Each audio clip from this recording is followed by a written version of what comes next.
류태영 박사님은 머슴의 아들로 태어나 희망이라고는 없는 밑바닥 인생이었지만 오직 매일 기도하여 그 놀라운 응답으로 건국대 부총장과 박정희 대통령 시절 새마을운동 담당자로 귀하게 쓰임받으셨는데요.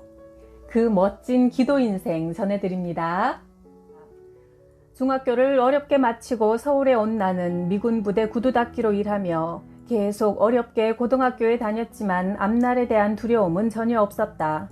새벽 기도를 하며 나를 포근히 감싸주신 하나님이 나를 에워싸고 계심을 느끼며 매일 내가 할 일을 찾아 열심히 해나가기만 하면 되었다. 나는 낮에는 미군 부대에서 일하고 밤에는 공부하고 새벽에는 기도하러 갔다. 어느 날 미군 부대에서 구두를 닦다가 우연히 유학이란 말을 듣게 되었다. 그날부터 나도 반드시 외국으로 유학을 가겠다고 결심했다. 이 나라와 민족을 위해 내가 무슨 공부를 해서 어떤 힘을 길러야 할지 늘 기도해 오던 중 류다령 박사가 쓴 새 역사를 위하여라는 책을 읽게 되었는데 덴마크라는 나라가 농업으로 잘 살게 되었다는 내용에 눈이 번쩍 띄었다. 나는 그때부터 덴마크로 가고 싶다고 기도했다. 1963년 나는 어느 전기회사 사장님 댁에서 입주 가정교사로 아이들을 가르치며 건국대학 4학년에 다니고 있었다.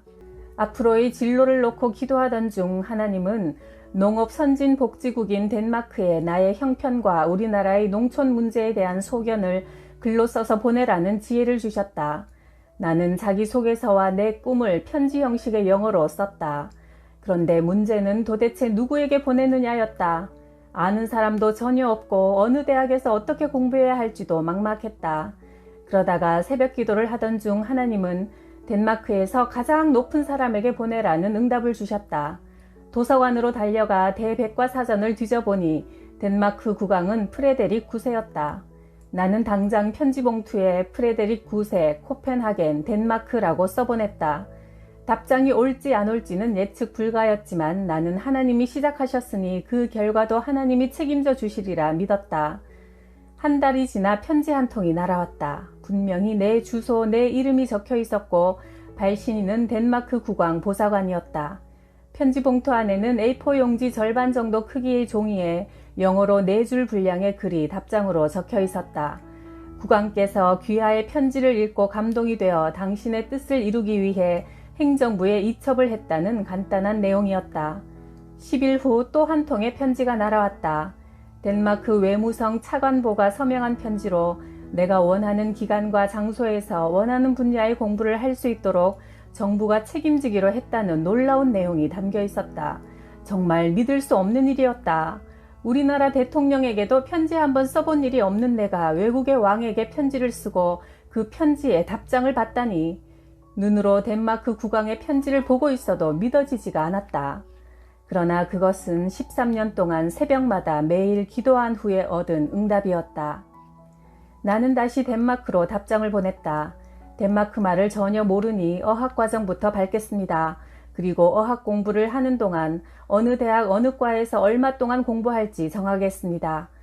그러자 얼마 후 덴마크 외무성에서 공식적인 초청장과 비행기표를 보내왔다. 1968년 7월 27일 꿈꾸며 기도하는 자에게 길을 열어주시는 하나님의 기적 같은 도우심으로 나는 드디어 덴마크행 비행기에 올랐다. 덴마크로 유학 가던 날 나는 태어나서 처음으로 비행기를 타보았다. 직항이 없어 일본 도쿄에서 하룻밤을 묵고 그 다음 날 덴마크행 비행기로 갈아탔다. 덴마크 코펜하겐 공항에 도착하자 온통 주위에서 덴마크어만 들렸다. 덴마크 말은 한 번도 들어본 적이 없어 내 귀에는 새가 노래하는 것처럼 제잘거리는 소리로 들렸다. 호텔방에서 그날 밤 하나님 앞에 무릎을 꿇었다. 하나님 아버지! 그러자 하나님이 한 장면을 떠오르게 하셨다. 바벨탑이 무너지는 장면이었다. 바벨탑을 세우기 전에는 이 세상 사람들이 한 언어를 썼다는 것이 생각났다. 말을 만드신 하나님, 말의 주인이신 하나님, 제 굳은 혀를 풀어주시고 빨리 말을 배울 수 있도록 지혜를 주옵소서. 나는 밤새 간절히 기도했다. 그러자 하나님이 내 마음속에 응답을 주셨다. 일상에서 사용되는 말이 몇 마디나 되느냐? 나는 기도하다 말고 노트를 꺼내 생각나는 영어로 문장을 써내려 가보니 300여 문장만 외우면 일상적인 회화는 불편이 없다는 사실을 깨달았다. 하루에 10개 문장을 외우면 석 달이면 900문장은 외울 수 있겠구나 생각하니 두려움이 깨끗이 사라졌다. 그렇게 덴마크에서의 첫날 밤은 평온하게 마무리되었다. 다음 날 해가 뜨기 무섭게 밖으로 나갔다. 몸으로 부딪혀야 일상 언어를 더 빨리 익힐 수 있으니 아무라도 붙들고 말부터 걸어볼 심산이었다. 마침 어떤 사람이 걸어오고 있었다. 나는 그에게로 가서 바로 말을 걸었다. 굿모닝. 영어로 간단하게 인사하고 처음 보는 사람한테 다짜고짜 덴마크어를 가르쳐 달라고 부탁했다. 다행히도 그는 흔쾌히 내 부탁을 받아주었다. 나는 주변의 사물을 가리키며 이게 뭔가요? What is this? 영어로 묻자 그는 그에 해당하는 덴마크어를 가르쳐 주었고 나는 무조건 들리는 대로 한글로 받아 적었다.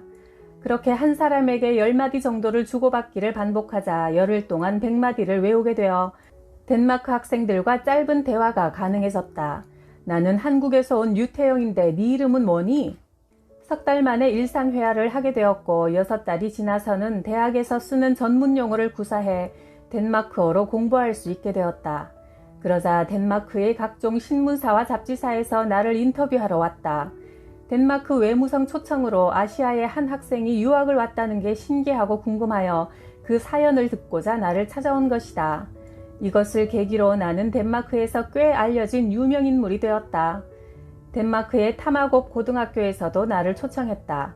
한국이라는 나라가 존재하는지도 모르는 덴마크 고등학생들 400명 앞에서 나는 서툰 덴마크어로 한국을 소개하는 강의를 1시간이나 하게 되었고 우레와 같은 박수를 받았다. 서서히 대학 졸업을 앞둔 무렵 나는 덴마크 외에 유럽 여러 나라를 다니며 농촌 진흥을 위한 다양한 제도들을 살펴볼 필요가 있겠다는 생각이 들어 덴마크 외무성 국장을 찾아갔다. 왜 나를 덴마크 국비로 초청하여 여기서 공부하도록 지원해 주십니까? 우리 덴마크는 선진국가로서 발전도상국가를 지원하고 있습니다. 학교도 지어주고 축산 가공 공장도 세워주며 여러 형태로 지원 사업을 하고 있지요.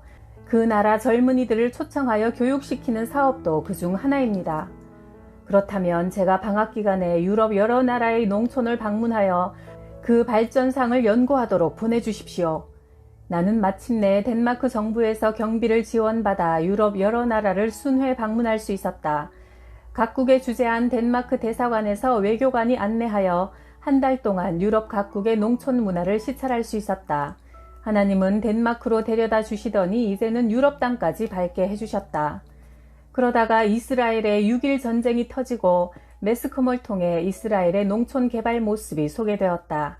그들은 한 손에는 총을 한 손에는 호미를 들고 사막을 개척하여 키부츠라는 새로운 형태의 생활 공동체를 만들어 농촌을 개발하고 있었다. 그 뉴스를 접한 후 나는 이스라엘에 가서 그 현장을 직접 두 눈으로 확인하고 싶어 하나님께 간절히 기도했고 하나님은 가게 될 것이라는 응답을 주셨다. 나는 하나님의 응답을 듣고 담대한 마음으로 이스라엘 대통령에게 편지를 써 나의 뜻을 밝혔다. 얼마 후 대통령 보좌관으로부터 회답이 왔고 덴마크 이스라엘 대사관에서 초청장과 비행기표를 보내주어 덴마크에서 이스라엘로 날아갔다. 또 한 번 기적이 일어난 것이다. 1969년 11월부터 70년 4월까지 6개월 동안 이스라엘 텔아비브에 머물며 이스라엘 농업 기술을 직접 경험하고 교육받을 수 있는 프로그램이었다. 물론 모든 경비는 이스라엘 정부에서 제공했다. 하나님의 백이란 실로 엄청난 것이었고 하나님의 일에는 우연이 없었다. 하나님은 날마다 기도하는 내게 당신의 원대한 계획을 조금씩 보여주셨다. 하나님의 지경은 나의 생각 이상이었다. 덴마크가 전부인 줄 알았던 내게 유럽을 돌아보게 하셨고 이스라엘 땅까지 밟게 하셨으니 말이다.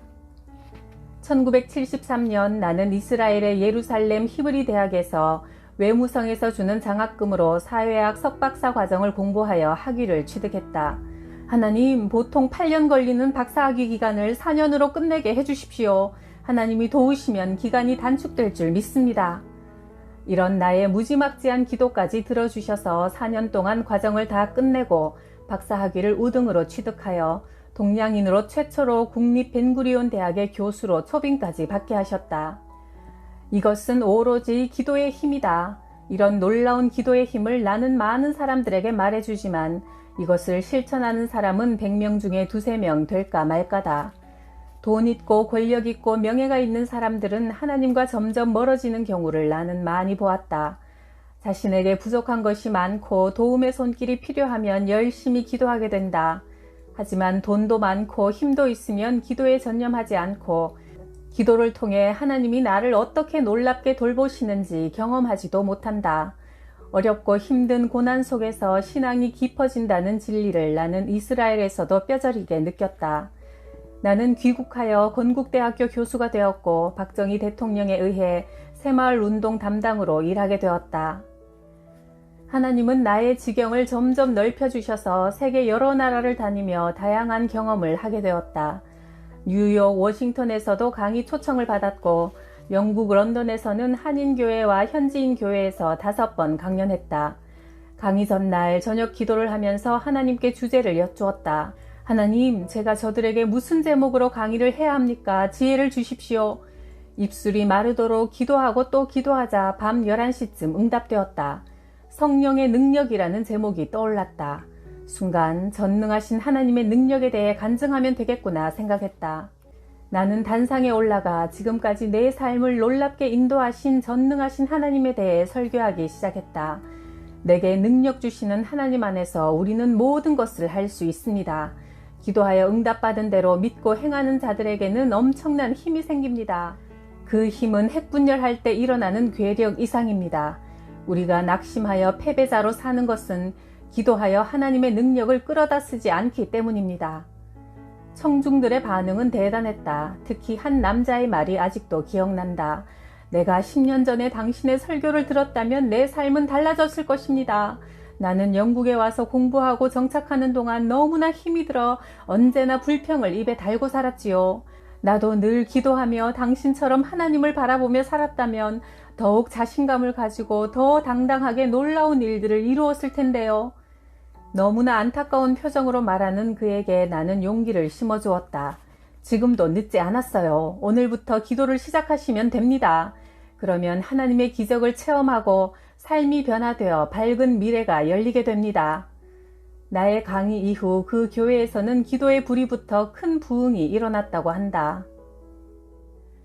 1991년 건국대학교 농과대학장으로 재직 중일 때 하나님은 내가 꿈꾸며 평생 기도해오던 사업을 할 수 있도록 길을 열어주신 대사건이 있었다. 어느 날 교보생명의 설립자인 신용호 회장님이 나를 만나고 싶어 한다며 연락이 왔다. 광화문 교보빌딩 2층에 있는 레스토랑에서 나는 신 회장님과 식사하며 2시간이나 농촌에 대한 이야기꽃을 피웠다. 그날 회장님은 나의 청와대 시절 이야기, 유학 이야기, 농촌 개발 이야기에 빠져 시간 가는 줄 몰랐다고 한다. 류 박사님의 이야기를 듣고 보니 나도 농촌 출신이라 농촌을 도와야겠다는 마음이 더 강해집니다.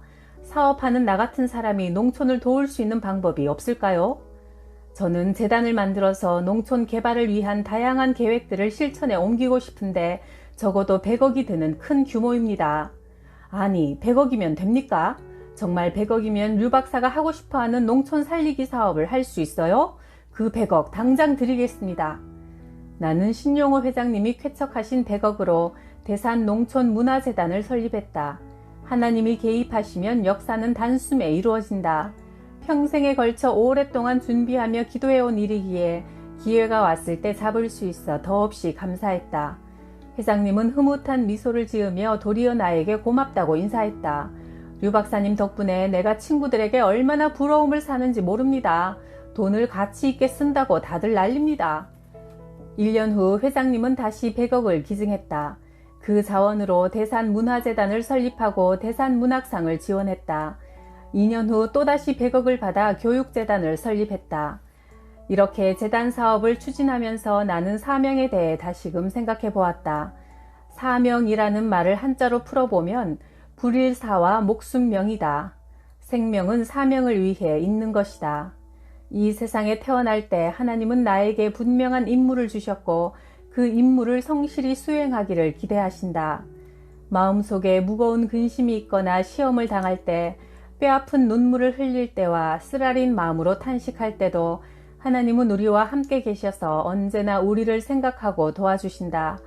그리고 사명의식을 가지고 일생을 하나님께 드리려고 애쓸 때 우리가 흘리는 눈물과 땀을 신비로운 방법으로 닦아주신다. 내가 늘 기도하며 사명을 감당하자 하나님의 드라마틱한 선물은 그 후로도 계속되었다. 건국대학교 부총장을 그만둘 즈음 하루는 신 회장님이 나를 불렀다. 류 박사, 해외 출장은 자주 다니지만 부부가 함께 여행을 간 적은 없지요? 네, 여행이라곤 신혼여행 때 안양 유원지에 가본 게 고작입니다. 청와대에서 일할 때나 대학교에서 부총장을 지낼 때도 출장은 늘 저 혼자 다녔지요. 그게 원칙이기도 하고요. 그럼 이번엔 내가 류 박사님 부부를 해외 출장 보내겠습니다. 40일 동안 세계 일주 출장입니다. 내가 모든 비용을 대겠습니다. 돈이 얼마가 들던지 걱정 말고 다녀오세요. 너무나 큰 제안이라 처음에는 극구 사양했지만 신 회장님의 강권에 못 이겨 우리 부부는 비행기 1등석을 타고 일본, 하와이, 워싱턴, 뉴욕, 밴쿠버, 토론토, 스웨덴, 덴마크, 독일, 오스트리아, 런던, 파리를 다녀오는 40일 세계 일주 여행을 했다. 나를 향한 하나님의 사랑은 이렇듯 끝이 없었다. 우리가 하나님께 전심으로 일생을 드릴 때 하나님은 언제나 우리 인생을 신비로운 기적의 세계로 안내하신다. 기도할 때 주의할 것이 있다. 첫째, 조급한 마음으로 당황하거나 초조해하지 말아야 한다. 하나님께서 틀림없이 내게 유익한 길로 인도해 주실 거라는 믿음으로 꾸준히 기도하면 하나님의 세미한 음성을 들을 수 있고 바른 길로 걸어갈 수 있다. 둘째, 규칙적으로 기도해야 한다. 매일 하나님과 만나는 시간을 반드시 구분해야 한다. 기도가 아니고서는 능력을 받을 수도 없고 믿음도 생기지 않는다. 날마다 드리는 우리의 무릎 기도가 주님께 상달되는 순간 우리 삶을 통해 세상이 놀랄 만한 은혜의 역사가 일어날 것이다. 그것이 내가 믿는 기도의 힘이다. 초등학교 5학년 12살의 어린 나는 그날도 새벽 기도를 드리고 있었다. 추운 겨울에는 예배당에 들어가 기도할 때 온몸으로 파고드는 추위를 견딜 수 없었다. 어찌나 추운지 이가 서로 딱딱 부딪히며 소리를 냈다.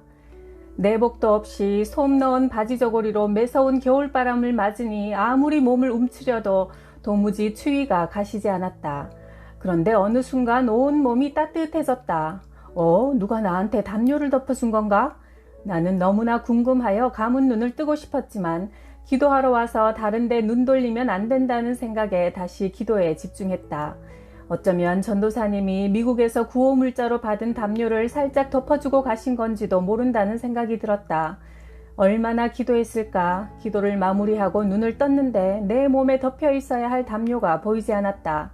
나는 어두운 예배당 안에서 이리저리 담요를 찾아보았지만 담요는커녕 천조각 하나 보이지 않았다. 그때 문득 이런 생각이 들었다. 이게 성령 체험인가? 하나님이 나를 꼭 안아주신 거였구나.